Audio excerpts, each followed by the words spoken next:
جو معاملات تمہاری دسترس سے باہر نکل جاتے ہیں انہیں اللہ اپنی دسترس میں سنبھال لیتا ہے، اور تب وہ چاہتا ہے کہ تم اس پہ یقین رکھو، بے حد یقین۔ وہ تو ان دروازوں کو بھی کھول دیتا ہے جن پر تم دستک نہیں دیتے، پھر وہ ان دروازوں کو کیوں نہیں کھولے گا جن پر تمہارے مسلسل دستک کے نشان ہیں۔ وہ جانتا ہے تمہاری من پسند چیز تم تک پہنچانا کب بہتر ہے، اور جب وہ تمہیں دینے کا ارادہ کر لیتا ہے تو کائنات کی کوئی بھی چیز تمہارے اور اس کے درمیان رکاوٹ نہیں بن سکتی۔ اللہ بڑے حیرت انگیز طریقوں سے کام کرتا ہے جنہیں تم کبھی نہیں سمجھ سکتے، تو بس اتنا یقین رکھو کہ جسے تم اپنا اختتام سمجھ رہے ہو اسے وہ ایک حکم سے تمہارا آغاز بنا سکتا ہے۔ وہ کیا کچھ کر سکتا ہے اس کا علم تو تمہارے مقدر کو بھی نہیں، تو پھر یہ سوچ کر دعا مانگنا مت چھوڑ دینا کہ نتیجہ اب تک نہیں آیا۔ تمہاری زندگی میں آنے والا ہر ایک امتحان تمہارے لیے بہتری کے معجزے لاتا ہے، اسی چیز کو تمہارے لیے وسیلہ بنا دے گا جو تمہارے لیے مایوسی کا سبب بنی ہوئی ہے۔ تم ان چیزوں کی فکر کیوں کرتے ہو جو تم نہیں کر سکتے؟ تم ان پر غور کیوں نہیں کرتے جو اللہ کر سکتا ہے؟ بتاؤ پھر، ہے کچھ ایسا جو وہ نہیں کر سکتا؟ اللہ قبولیت کی منزلوں سے پہلے تمہیں انتظار سے گزارتا ہے۔ وہ آزمائش اسی کو دیتا ہے جسے وہ انعام کے لیے چن لیتا ہے۔ مانگنے کی شدت قبولیت کی سب سے بڑی دلیل ہے۔ تمہاری مسلسل دعائیں تمہارا مقدر مکمل بدل دیتی ہیں۔ جو باتیں تمہاری دعائیں بھی منوا نہیں پاتی وہ تہجد اللہ سے منوا لیتی ہے۔ تیرے بندے تجھ جیسے نہیں۔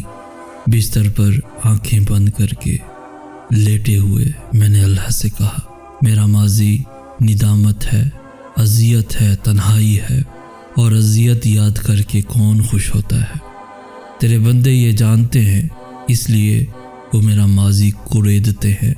وہ میری ندامتوں کو، میرے قرب کو اپنی انگلیوں پر گنتے ہیں، اور پھر مجھے یاد دلاتے ہیں کہ مجھے جینے کا کوئی حق نہیں، کہ مجھ سے بڑا گنہگار کوئی نہیں۔ وہ سوچتے ہیں کہ ماضی کے پتہ چل جانے سے انسان کی سمجھ آ جاتی ہے، مگر وہ یہ نہیں جانتے کہ اس ماضی سے گزرنے والا کیسے اور کہاں سے گزر کر آیا ہے۔ تو میں تجھ سے آج مدد مانگ رہا ہوں، تو بتا انہیں کتنی اذیتیں کاٹی ہیں میں نے، کتنی تنہائیوں سے گزر ہوا ہے میرا، کتنے آنسو ان ندامتوں کے پیچھے چھپے ہیں۔ تو بتا انہیں کہ انگلیوں پہ کسی کے گناہ گنوانے سے اپنے گناہ نہیں چھپ جاتے۔ تو بتا انہیں کہ درد گنتی میں نہیں سماتا۔ اب مجھ میں حوصلہ نہیں ان کا سامنا کرنے کا۔ تھک گیا ہوں تیرے بندوں سے لڑتے لڑتے، بہت تھک گیا ہوں خود سے لڑتے لڑتے۔ اب رہائی چاہیے مجھے۔ جانتا ہوں تجھ تک پہنچنے کے قابل نہیں ہوں، مگر میری یہ التجا سن۔ اب حوصلہ نہیں ہے آزمائش کا۔ جانتا ہوں تو طاقت دینے والا ہے، مگر تیری قسم اب جو آزمایا گیا تو مر جاؤں گا۔ رحم کر، تھام لے تاکہ موت تک زندہ رہ سکوں۔ مدد کر، تیرے بندے نہ سہی تو مجھے معاف کر دے۔ تیرے بندے تو بہت ظالم ہیں، تو غفور ہے، تو رحیم ہے۔ میں جان گیا ہوں کہ تیرے بندے تو جیسے نہیں، مگر میں یہ بھی جانتا ہوں کہ تو ان جیسا نہیں۔ میرے یقین کا بھرم رکھ، تیرے بندے تو جیسے نہیں اور تو ان جیسا نہیں۔ جس پکار کو وہ خود تمہارے منہ سے سننا چاہتا ہے وہ اسے پھر رد کیسے کر سکتا ہے؟ جب اللہ کو تمہارے مانگنے کا انداز پسند آ جاتا ہے تب وہ دینے میں ذرا سی تاخیر کر دیتا ہے تاکہ تمہاری آواز اسے بار بار سنائی دیتی رہے۔ وہ اگر تمہاری دعائیں نہیں بدل رہا تو جان لو کہ اس نے اب قبولیت کا ارادہ کر لیا ہے، اور اللہ تب تم تک معجزے لاتا ہے جب تم سب کچھ ختم ہو جانے کے بعد بھی دعا کرتے ہو، اس یقین کے ساتھ کہ اللہ کی دسترس سے باہر تو کچھ بھی نہیں۔ کن دعاؤں سے ہے، اور دعائیں تو ان حقیقتوں کو بھی بدل سکتی ہیں جنہیں تمہارے مقدر میں بہت پہلے سے لکھا جا چکا ہے۔ اگر اللہ تمہارا دل نہیں بدل رہا تو یقین رکھو کہ وہ تمہارا نصیب بدلنے پر راضی ہے۔ وہ پوچھنے لگی اگر نصیب لکھ دیا گیا ہے تو پھر یہ دعاؤں کے جتن کیسے؟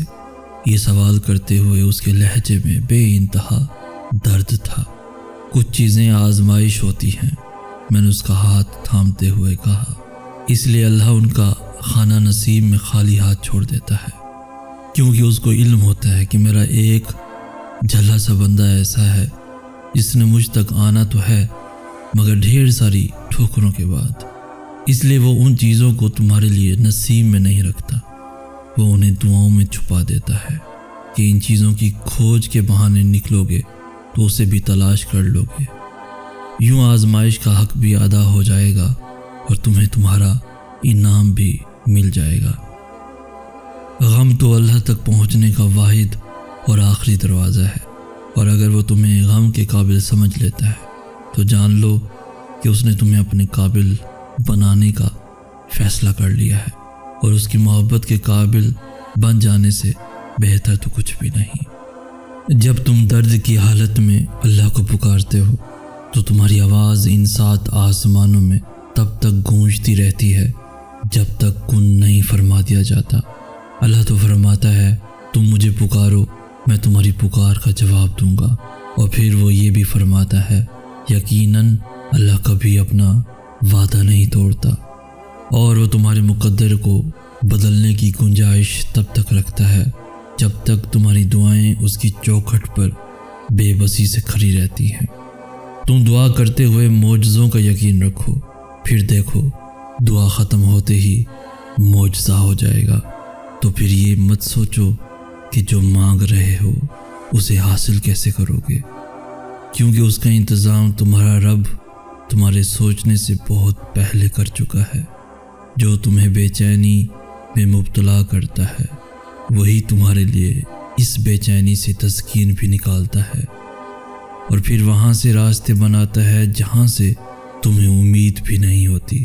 تو اگر تم چاہتے ہو کہ وہ تمہاری دعاؤں پہ راضی ہو جائے تو پہلے تم اس کے فیصلوں پہ راضی ہو جاؤ اور اس کے مقرر کردہ وقت کا انتظار کرو، پھر بھلے یہ تمہارا وجود کرچی کرچی ہی کیوں نہ ہو جائے، وہ تمہیں پھر سے یوں سمیٹ دے گا جیسے تم کبھی بکھرے ہی نہ ہو، مگر خود کو سمیٹنے کے لیے یقین لازم ہوتا ہے، اور جب تم یقین رکھتے ہو تو اللہ تمہیں یوں سنبھال لیتا ہے کہ پھر تمہیں گرنے کا خوف کبھی تنگ نہیں کرتا۔ وہ جبار ہے، وہ ہر اس ٹوٹی ہوئی چیز کو پھر سے جوڑ سکتا ہے جس کا جڑنا تمہاری نظر میں ناممکن ہے۔ ٹوٹے ہوئے دلوں کا ٹھکانہ اللہ کے سوا اور ہے ہی کہاں، بس وہی ہے جو انہیں جوڑتا ہے اور ان زخموں کی مرہم بنتا ہے۔ اگر درد رات بھر سونے نہیں دیتا تو جان لو کہ وہ منتظر ہے تمہارا، اور اگر اللہ تمہارے مقدر کا فیصلہ تمہارے ہاتھ میں بھی تھما دے تب بھی تم اپنے لیے وہ نہیں سوچ سکتے جو اللہ نے تمہارے لیے سوچ رکھا ہے۔ تو پھر صبر کرو، کیونکہ جب اللہ تمہیں کنارے پہ لا کر کھڑا کر دیتا ہے تب وہ یا تو تمہیں تھام لیتا ہے یا اڑنا سکھا دیتا ہے، یوں وہ تمہیں تمہاری من پسند چیز کو کھو دینے کے خوف سے گزار کر اپنا آپ یاد کرواتا ہے۔ یہ اسی کے فیصلے ہیں کہ وہ تمہیں کب اور کیا دیتا ہے، تو پھر یہ کیوں ملا اور وہ کیوں نہیں ملا یہ سوچنا تمہارا کام نہیں ہے، تمہارا کام بس دعا کرنا ہے اور یقین رکھنا ہے، کیونکہ تم خود اپنے لیے اچھے یا برے کا انتخاب نہیں کر سکتے، تم خود ہی خود کے ساتھ ناانصافی کرتے ہو، اللہ تمہارے ساتھ کبھی ناانصافی نہیں کرتا۔ اور جب تم یقین رکھتے ہو تب وہ وہاں سے تمہارے لیے وسیلے بناتا ہے جہاں سے تم سوچ بھی نہیں سکتے۔ تو پھر دعا کرنا کبھی مت چھوڑنا، صرف اس لیے کہ حالات ابھی تک نہیں بدلے۔ ایسا نہیں ہے کہ حالات اب کبھی بھی نہیں بدلیں گے، تبدیلی کائنات کا اصول ہے، اور اللہ اپنے بندوں کو کبھی بھی مسلسل تکلیف میں نہیں رکھتا۔ اور تم سے یہ کس نے کہہ دیا کہ جو چھین جائے وہ واپس لوٹایا نہیں جاتا؟ کیا تم نے سنا نہیں یوسف علیہ السلام کا اپنے والد کے پاس واپس لوٹایا جانا، موسیٰ علیہ السلام کا اپنی والدہ کے پاس واپس لوٹایا جانا، ہاجرہ کا ابراہیم علیہ السلام کے پاس واپس لوٹایا جانا، ایوب علیہ السلام تک ان کے بچوں کا واپس لوٹایا جانا۔ اللہ تم تک ہر چیز واپس لے آتا ہے، بس وہ ان چیزوں کو تم سے دور اس لیے کرتا ہے کیونکہ تم ان چیزوں سے اتنی محبت کرنے لگتے ہو کہ جس کا حقدار صرف اللہ ہے۔